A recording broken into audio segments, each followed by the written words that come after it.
technology. Based on what I've heard, it has unique CO2 compressor technology. The company itself is based in Illinois. It's the recipient of a small business environmental grant.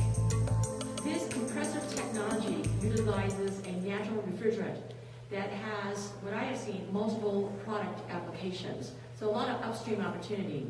The core competency of the company is both in high pressure fluid mechanics and thermodynamics, and it creates a high performance prototype compressor. And this is something that a lot of the OEMs will use to build what I would consider sustainable and economically responsible heating and cooling systems. Now, a little bit about Merle. Prior, he was COO of CGN and Associates, which was a global management consultant firm. He was at Caterpillar as a general manager, and he has a history of startup companies.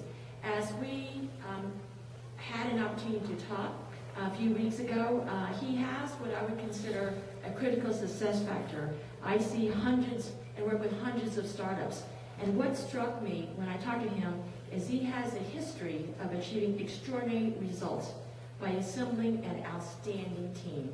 Without further ado, Merle. The opportunity to tell you about exciting new technology for heating and cooling of air and water in a variety of applications across the globe. Maybe most of us realize that more than 60% of our individual home utility bills are simply to heat and cool air and water. We have a solution not only for conserving energy, but reducing the production and the use of toxic chemicals. And very simply, it's a better compressor using a natural refrigerant, CO2, and we've developed this compressor which is lower cost, higher efficiencies, and small, compact, and quiet, better than any other option that we can determine in its size range, which is 3 to 9 ton or 10 to 30 kW, anywhere available in the world today. This is what we're talking about. Small, compact compressor as a component inside a heat pump or industrial water heater. So we'll be the Intel inside, if you will. A variety of applications, residential, commercial, industrial, mobile, portable.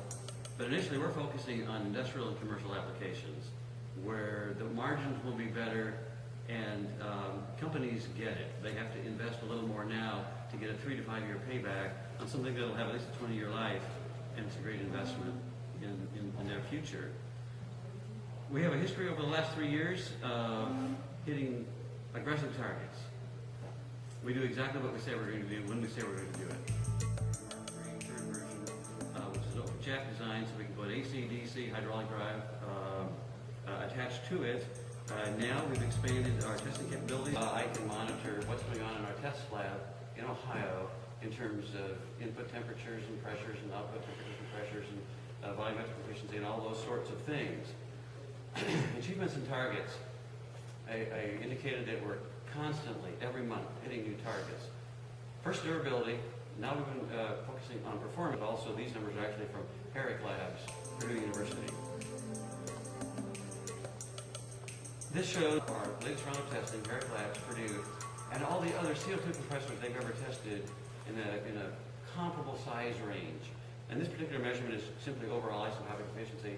And as you can see, we're over 60%, but before the end of this year, we'll be above 65%, and volumetric efficiency over 70%. Our roadmap, actually a predecessor company has some really bright people in terms of high-pressure hydraulics. We got some SBIR grant funding from the Army and developed the first prototype. We formed EcoThermics in November of 2007. This year, you can see the milestones with additional partners. So far, we've raised $4 million of angel funding, and we'll be selling. We now have a compressor that we're selling to OEMs for their initial field testing. There's a quote from Bob Pagano, CEO, a couple months ago.